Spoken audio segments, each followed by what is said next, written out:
What do we have here then? Of course, it is Ayatollah from Audio Direct. Very happy to be with you this evening. And as you can see, the 10.25-inch Android screen is now in this beast Audi Q7, retaining the original factory control. So if I press return here, you'll see it will jump through to the brand new interface now.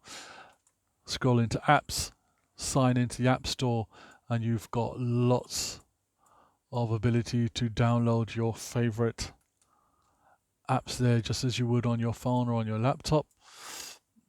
Let's go into setup. Using the original scroll wheel, you can actually scroll through all the options there, different accounts, and it's got a ton of options on this thing.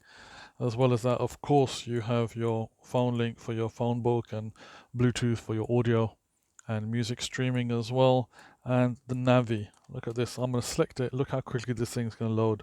We like 𝗔𝗡𝗗𝗏. It works really well. That's it. Bang. You're in.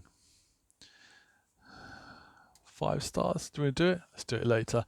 But you can see how quickly that thing loaded up, and now it's switching to night view because it knows that it's nighttime. Really, really cool. And also remember, this is a touchscreen, so everything that I'm doing here can just be done off the screen as well. And best thing is as well, we retain the original MMI menu too. So something not previously thought possible. So if I select, for example, car, it will bring up the original car menu. So the best of both worlds on this huge screen. And you want to check out the audio and the MP4 files on this thing. It is incredible. Of course, for copyright purposes, we can't do that, but that's it. We're back at home. And I like this dashboard.